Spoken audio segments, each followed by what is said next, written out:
Salut, on se retrouve aujourd'hui pour une vidéo règle, donc révision entre copines pour le CAP Équation. On va réviser ensemble la VSP, donc vie sociale et professionnelle. Alors pour ceux qui viennent de débarquer, j'ai fait déjà plusieurs vidéos dans ce sujet, aussi bien révision d'examen, mais aussi préparation de cours, qui sont pas du tout dans le même style que celui-ci.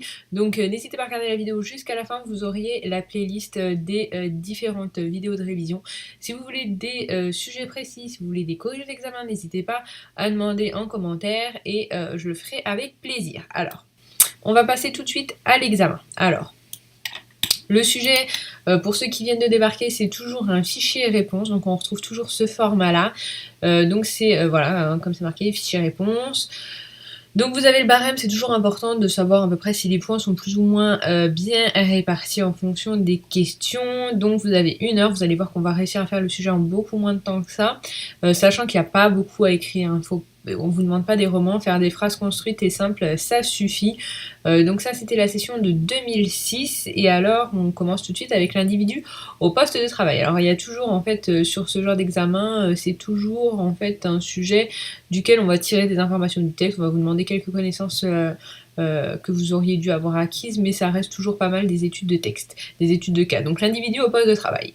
Témoignage de Freddy, 31 ans, manutentionnaire. Je souffre de sifflements dans les oreilles depuis que je travaille dans ce hall, de déchargements très sonores recouverts de carrelage qui amplifient les bruits.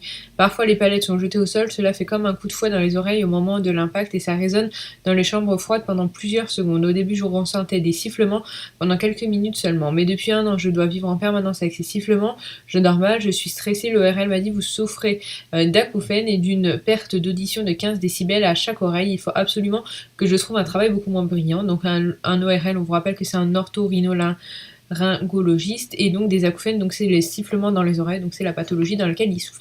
Alors identifier le problème posé. Alors j'ai le barème, alors c'est sur 0,5 points. Le problème posé, c'est que Frédéric souffre des oreilles dû en fait au problème de bruit sur son lieu de travail. Donc voilà, on peut dire qu'il a des troubles liés à ça. Alors on retrouve toujours, alors si vous débarquez, vous venez de le découvrir, sinon on le sait, hein, je le rabâche dans chaque vidéo VSP, on a toujours ce schéma situation dangereuse, à savoir par cœur, vous allez forcément tomber dessus. Alors, l'opérateur, en fait, là, vous avez les trucs. Si vous les avez pas, ils sont soumis dans le texte. Enfin bref, vous avez toujours plus ou moins l'info. Alors, l'opérateur, c'est facile, c'est le plus facile, c'est Frédéric. Alors, l'événement dangereux, c'est sur 0,5 points et donc ce sont les palettes jetées au sol. L'opérateur, c'était sur 0,25 points. Le danger, donc, c'est le bruit qui est là. Alors, le hall de déchargement très sonore recouvert de carrelage qui amplifie les bruits, c'est la situation dangereuse. Et donc, les dommages, c'est la perte d'audition, le stress, le sifflement dans les oreilles et le trouble du sommeil. Et pour tout ça, vous aviez 1 point. Donc ça faisait 2 points pour ce schéma lié à chaque examen. Donc voilà, vaut mieux l'avoir déjà vu au moins une fois. Ça me paraît essentiel. Alors le bruit est un ensemble de vibrations qui se propagent dans l'air sous forme d'ondes. 2 grandes caractéristiques. Le bruit, c'est la fréquence et l'intensité. Donc relier les grandes physiques à leurs caractéristiques.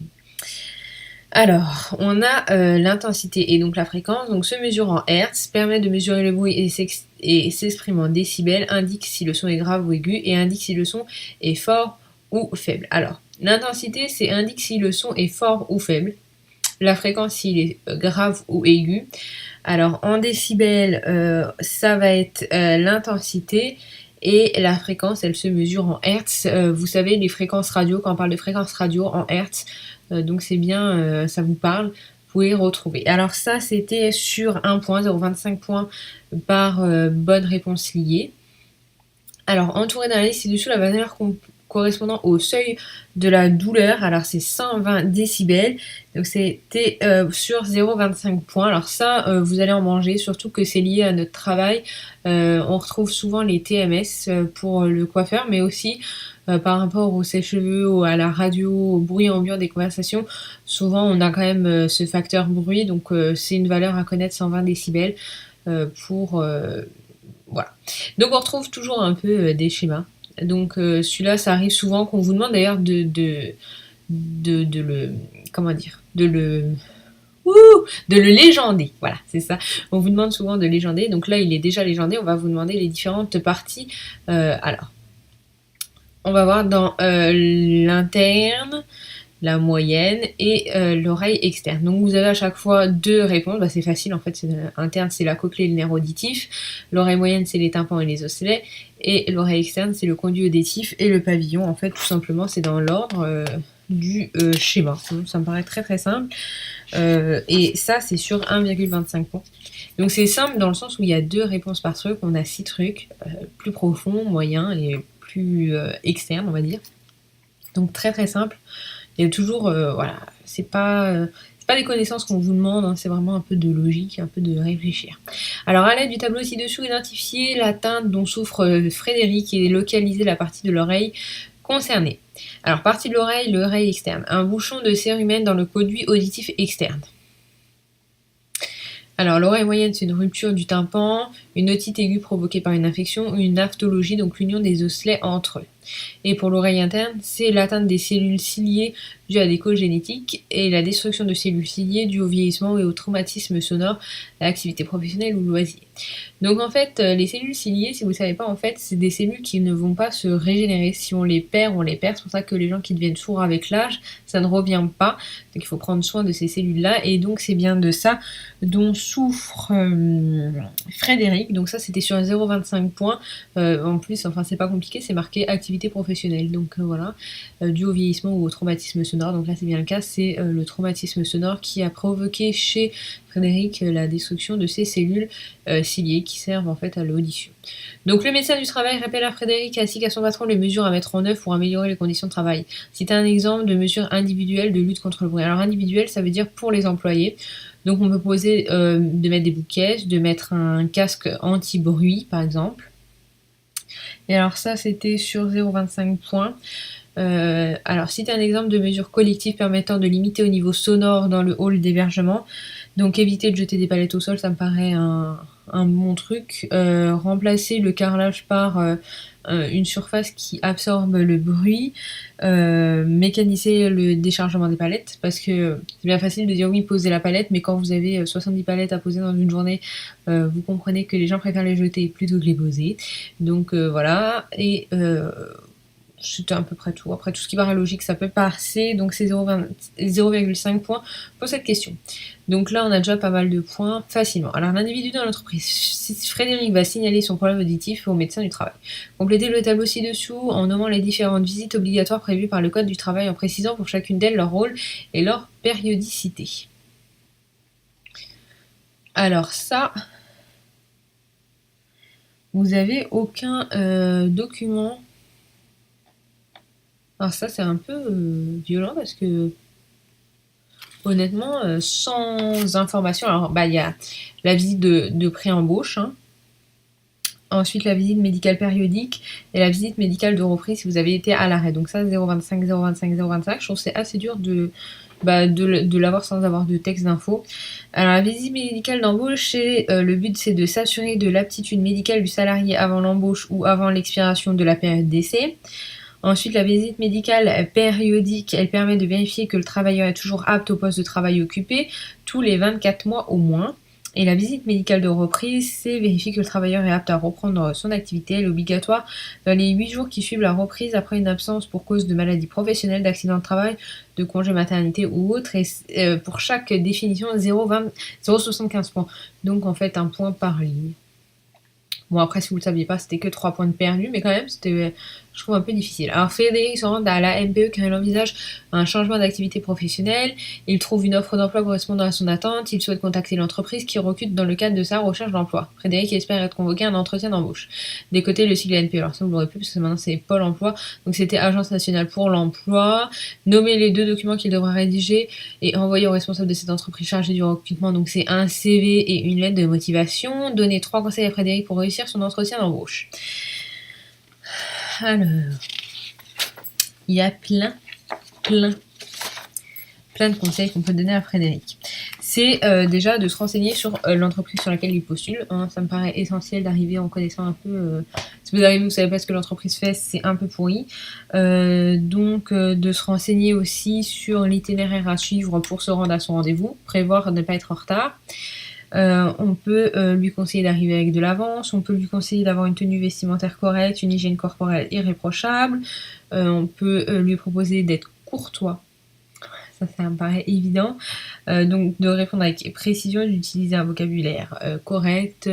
Enfin voilà, toutes les choses logiques qui vous paraissent essentielles lors d'un entretien d'embauche, de préparer ses affaires à la veille, de préparer sa tenue soignée, etc. Enfin bref. Tout ce qui peut vous sembler important, et donc ça c'était sur 1,5 points.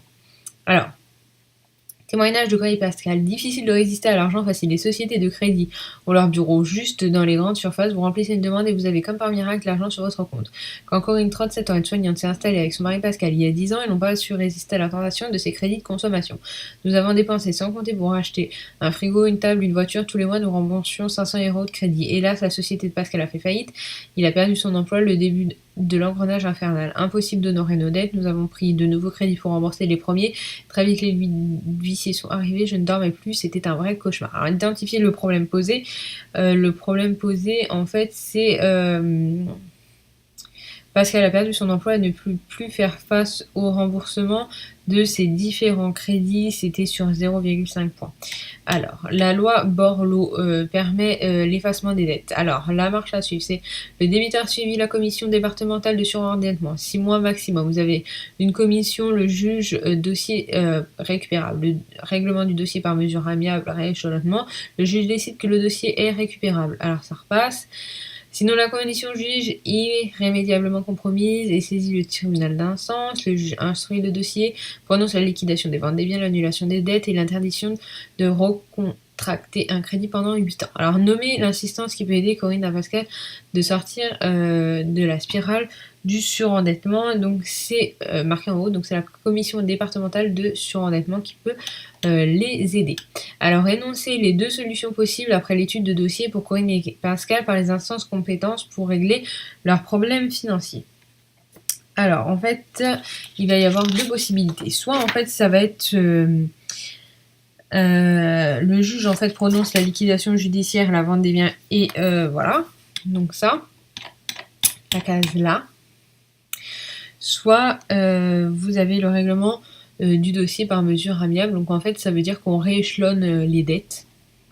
Voilà, ils doivent rembourser. Pascal et Corinne ont contacté de nombreux crédits simultanément dans un crédit renouvelable qui est un crédit à la consommation disponible à tout moment, utilisable librement. Les cartes PASS sont des cartes d'avantage de paiement utilisables comptant ou à crédit. L'utilisation optionnelle du crédit se présente sous forme d'un crédit reconstitutionnel d'un an renouvelable de taux d'intérêt entre 1,3 et 17,16 par an. Alors, les crédits classiques à la consommation atteinte d'intérêt proche de 6. Alors, indiquer le principe du crédit. Alors, le crédit, c'est une somme d'argent qui est prêtée par un organisme qui vous engage et qui doit être remboursé en plus d'une majoration du taux d'intérêt en plus du coût de votre crédit. Allez. Ça, c'était sur un point.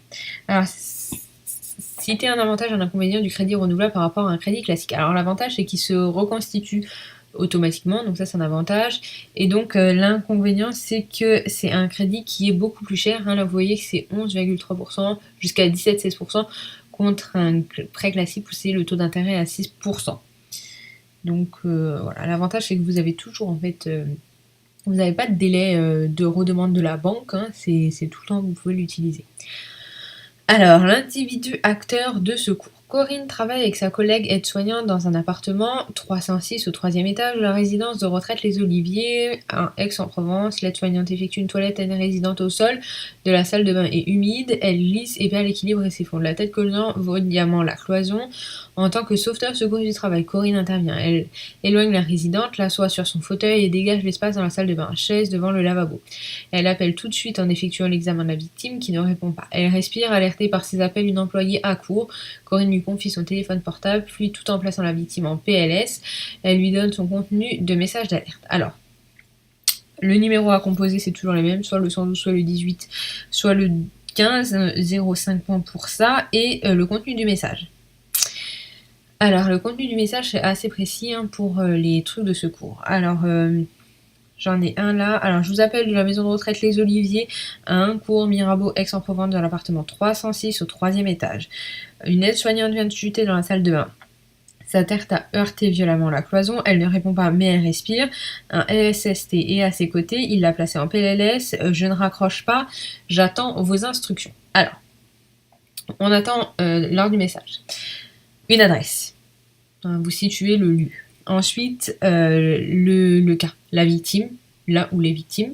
Ensuite, expliquer le cas précis médical. Voilà, elle s'est coupé le doigt, elle saigne abondamment, elle s'est brûlée sur machin.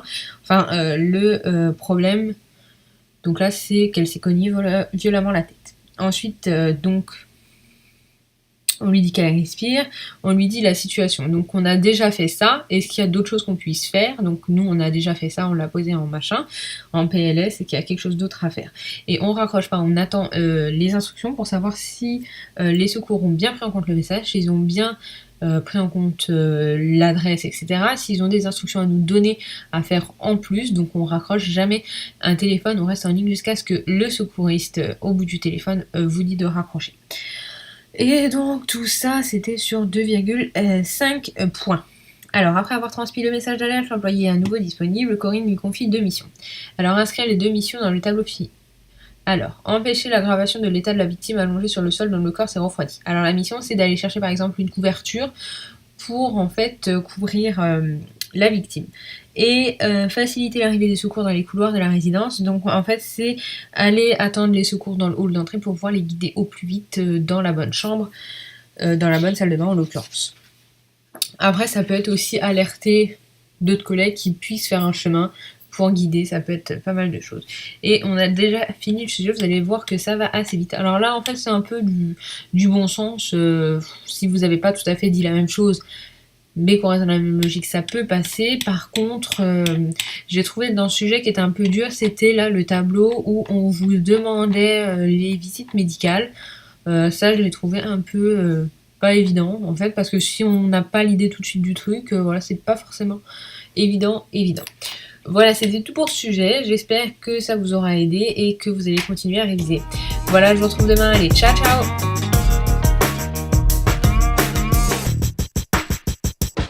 Salut, il est 7h du matin et j'ai essayé de filmer avant qu'il fasse jour. Mais voilà, il commence déjà à se lever. Et puis du coup, voilà, pour le vlog d'aujourd'hui, je vais ramener mes sœurs au lycée. Et puis après, je vais revenir chez moi parce que là, je suis sur Paris. Et du coup, voilà,